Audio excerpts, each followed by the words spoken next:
one is called the Brick Breaker Game. The Brick Breaker Game. And it's dated November 4th, 2020. So this is what I received during the day. The banner scripture is this: As for my people, children are their oppressors, and women rule over them. O my people, they that lead thee cause thee to err, and destroy the ways of thy paths. So in this post, I was just ruminating on something that the Lord pointed out to me. It may not be of major importance, but I just thought it's strange. I was spending some time with the Lord, and I was just loving on him and just telling him how much I love him from my heart. And the Lord's strange reply was to show me some pictures of prophetic people from the movies. So he showed me a few guys from movies that I've enjoyed in the past, and how they're presented in a particular way by Hollywood to appear unstable, crazy, and yet these men were speaking and prophesying things that eventually in the movie absolutely happened. And I understood what the Lord was saying to me. The Lord was saying that at times the prophetic can be extremely strange. And at times he can call upon a messenger to bring out things that when you hear it, your heart and your soul tell you this can never be. I said earlier in this video that I'm quite used to people telling me that the things that the Lord gives me to say, not for my own personal knowledge, but things that he gives me to proclaim publicly, always makes people say, that can never happen. We have safeguards against that. In fact, our Constitution says this and that. That can never happen. And yet, as the years have passed, I'm sitting here and I'm watching God remove the boundaries of this sacred space called that can never happen.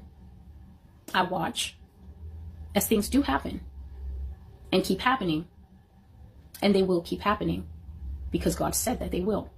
He is God, and he is greater than the thoughts, the minds, the plans, and even the purposes of man. So God showed me that at times the prophetic voice will be mocked, it will be dismissed, it will be seen as highly improbable. This can never happen. And yet God says that no matter what happens, and no matter what they call you, Celestial, I'm with you. And I think the unspoken part of that, it will happen. So here we go. On the 4th of November, which is the day after the Lord gave me the prophecy, no more grace. On the 4th of November, I was still wondering over what I had seen and heard. I was still wondering over the things that God has said, that the Oval Office will be vacated by the one who would win this current election, which is the man we know as Joe Biden. God said that Mr. Biden would not take his term to the full. He would not complete his term in the seat. He would abdicate his space. The word the Lord used is retire, but I will speak more on that in a further video because the Lord did speak to me quite a few days in succession about this, probably because of my own shock concerning what he was saying.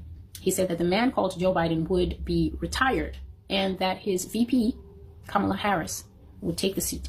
He called her an unelected king. I also will make another video because that's another prophecy concerning that. And so I was still going over what I had seen in my dreams and how God said there would be no grace and mercy for America. And then he spoke to me right in the middle of my thoughts. And he said, this is Kamala's election, Celestial. And over the next few days, he would randomly, well, God isn't random, but he would just suddenly say that statement. And I think he kept doing it because I kept watching every day as we would wake up and check to see if the Associated Press had come forward with a winner.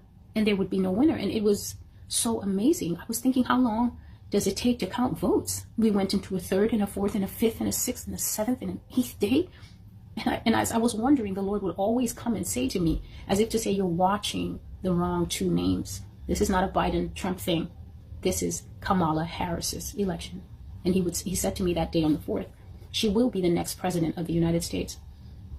And so, like I said, I didn't even understand what God was alluding to. And he finally said to me that even though this man will be declared the official winner, he is not going to be a president for long. Somehow this woman will enter into the seat and she will be sworn in. And the Lord said to me, Celestial, she will bust up this country like a hammer in a brick breaker game. Now, to those of you who may not know what a brick breaker game is, a brick breaker game is any game that is made up of a little wall or bricks, and then you're given a little ball or you're given something else, perhaps a hammer, and the object of the game is for you to break through the wall so that you can get points, or for you to bounce the ball and break the bricks and gain points as you do so. So the first awesome game like that was Super Mario Brothers, and that's what the Lord said. So when he said she will bust up the country like a brick breaker game, I saw a huge sized Kamala Harris standing over the buildings of America. And brothers and sisters, you have to learn how to sometimes sew the prophetic together. When I saw that image, the first thing I thought of was the huge snake that rose from the bricks that I had seen in my dreams of the night of November 3rd. So I saw a huge version of this woman, almost the way, you know, Godzilla or whatever creature is really big and towering over the city. She was bigger than everything else in the landscape. And the whole landscape looked like a video game. And she had a huge mallet, right? So she had a huge wooden mallet. And with that mallet, she swung at the nation of America. She swung left and right, and she busted up the nation. The nation broke apart like Tetris. It broke apart into bricks, and the bricks went flying towards my camera perspective, left and right. And as she was breaking them up, she was laughing. She'd throw her head back and she would laugh, and then she would take the mallet and give it another swing, and another building would just scatter. And so I saw that she was busting everything up. And the bricks of the buildings had no chance against her. They flew in all directions, and she was laughing. And the Lord closed that vision by saying to me that after she breaks things down, the man that we know as Mr. Barack Obama will come and finish it off. That is the end of the vision.